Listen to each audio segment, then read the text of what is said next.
Good afternoon, good morning, good evening, good day from wherever you are. So I had a live stream earlier on this channel, and I'm probably gonna link the live stream in the description below. But I pointed out every single move and every single area that I wanted price to react from. Let's start off with the NASDAQ. I mentioned how I wanted us to trade inside of this area and not leave perfect equal highs. And we can see we had the trade drive pattern into this area, exactly as it was in the live stream before dropping off. So we have this on E-mini S&P 500. This was my favorite trade that got me really excited. I know I highlighted this for the silver bullet and it delivered exactly what we wanted, way more than 5 handles. It actually gave us 10 handles because I remember this swing low was 15 handles. So I mentioned when we got the drop during CPI, and after we continued, I mentioned here at 9:30 when the markets were opening, I said, and I drew this. If you watched the video, the live stream, I wanted the open range gap top to be hit. And when we check the price of the open range gap, you can see it there on the right side, this white number, which is 4417.5. When you check the high of this candle, looking up here, the high of this candle is 4417.5, literally to the tick of the open range gap. So I had a pending order set here to take the S&P 500 down as well. Of course, if you watch the video, you know I was extremely bearish across the board, and everything delivered accordingly. And actually, another level that I'm paying attention to is the new week opening gap for this week. I know I should be paying more attention to the previous week's one, but I'm paying attention to this week's one, this point where we closed last week, from when we closed last week and when we opened here on Sunday. This is our new week opening gap. So let's delete this, label this as our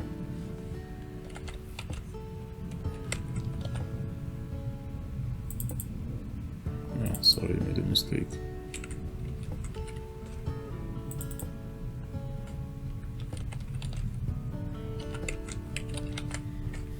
So we got the new week opening gap top and bottom, right? This is where I'm looking to scale off some of the trades that I took. I got the alert for this already, so we can take the alert off. I know this isn't the most organized video, but it's all for the PM session and reviewing for the following day. NASDAQ, of course, we got the same thing. YM. On YM, we actually tagged the new week opening gap already at that point and rejected from it for the silver bullet PM session. So we got the NWOG.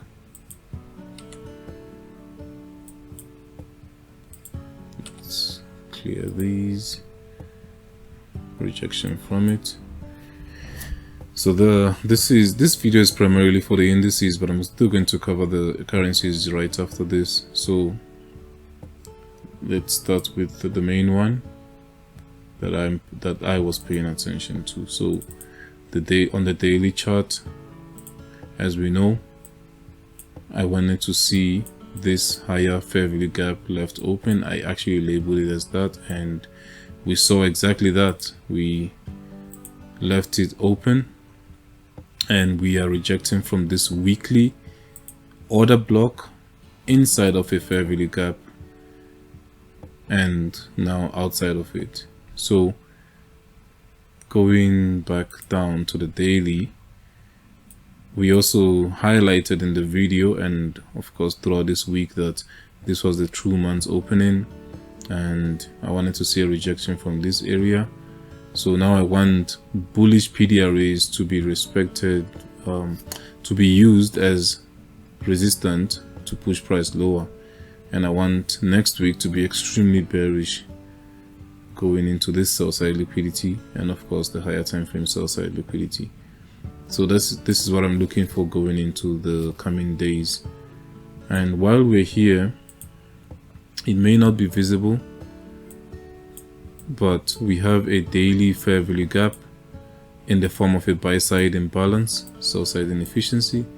I know it's very small, but I find them really powerful.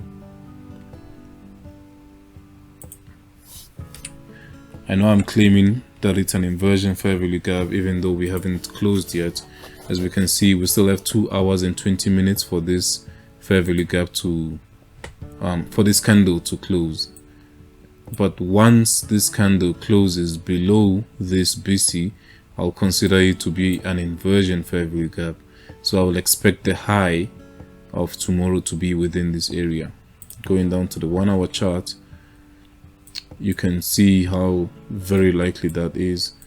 Of course, again, assuming that we can close below this area, we can use this 1 hour inversion fair value gap, pull it out in time, and that would be a possible entry for tomorrow, taking it down to the new week opening gap. I also mentioned that we have so much liquidity to the sell side to target, and as long as we get a displacement and a closure from a higher time frame, well, relatively higher than 5 minutes and 1 minute, we can then see a possible push to the downside going forward. So this is what I'm looking for going into tomorrow and next week. On the NASDAQ, starting off with the daily chart yet again, we did eventually sweep this liquidity exactly as I wanted us to do. But I did also mention, if you watched the live stream, if you watched my weekly outlook, if you watched my midweek update, I also mentioned that it may not go this far up, but this was me putting a imaginary SMT divergence. But of course, it's still there. We still have a new high compared to the S&P 500. We have a lower high. We can see NASDAQ from the 18th of September to the 12th of October, we have a new high, but on this side we have maintained lower prices, which was why I was extremely bearish on E-mini S&P. So while we're here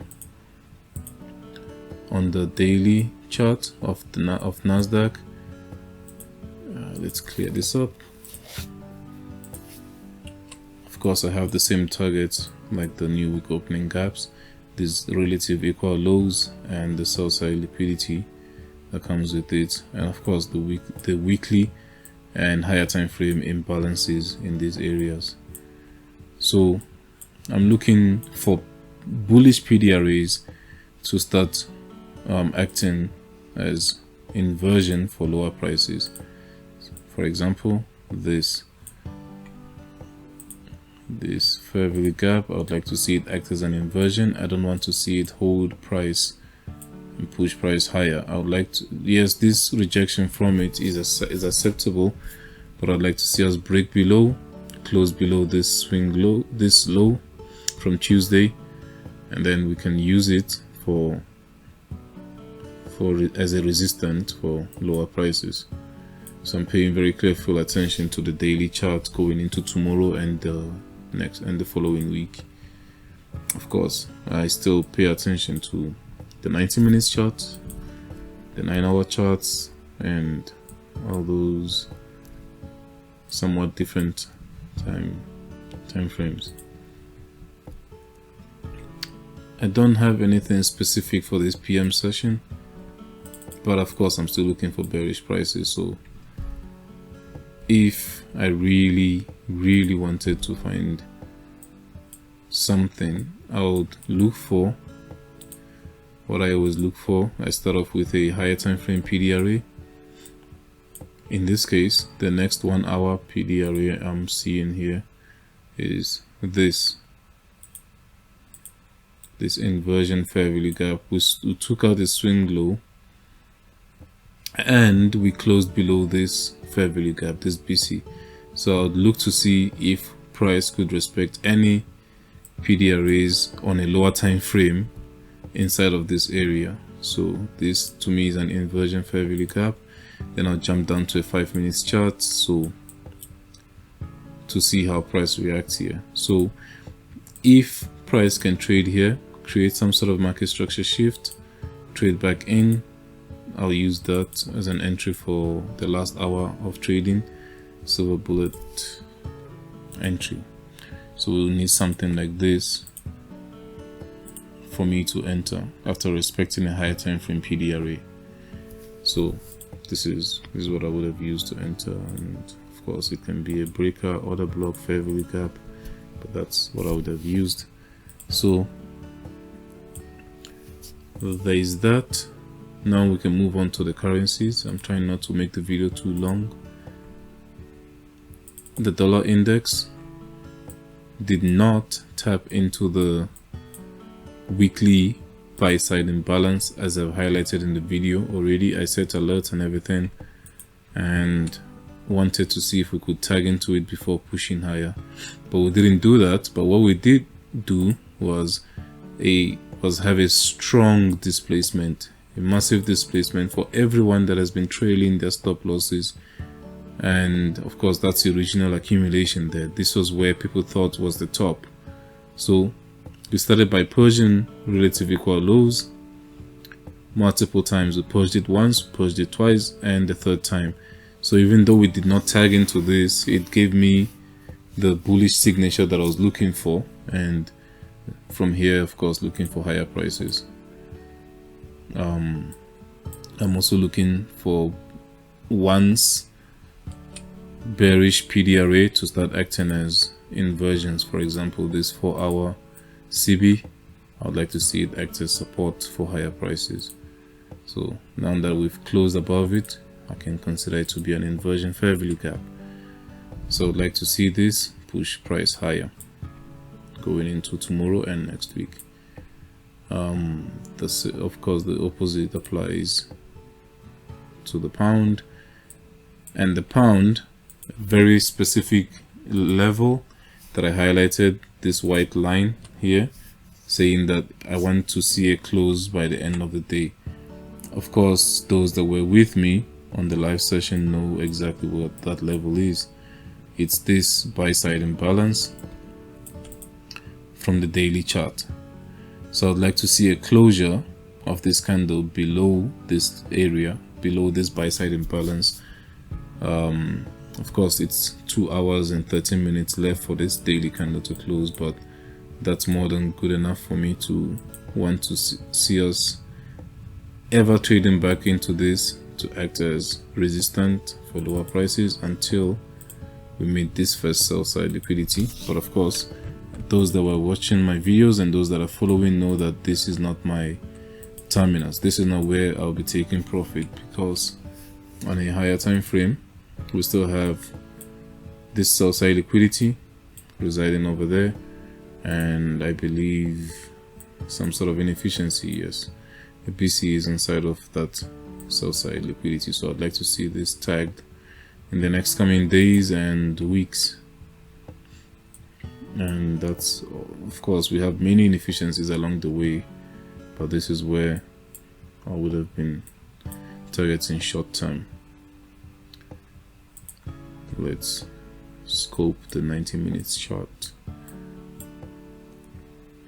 One thing I do have to highlight though is when we measure from the swing low to the swing high, this blue line is the 50%.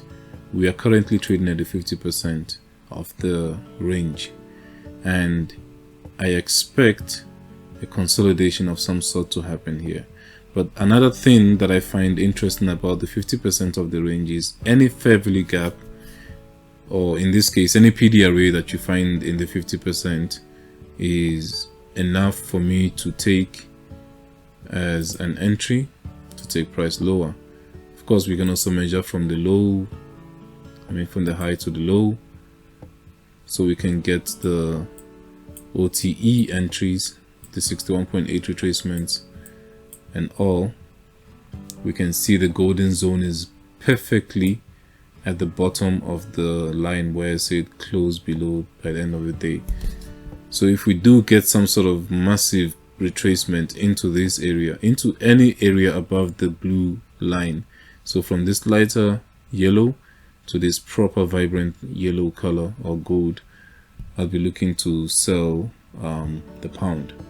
I don't have to run over EURUSD, but because it's exactly the same thing, well, similar, exactly the same thing, drawing the fib from the high to the low, we have the anything above the 50% or at the 50% is enough or valid enough for me to say take it lower. The daily chart does not have any fair value gap, but lower time frames do, and I already mentioned that I'm going to pay more attention to GBPUSD anyway. I also did mention something about USD CAD in the video,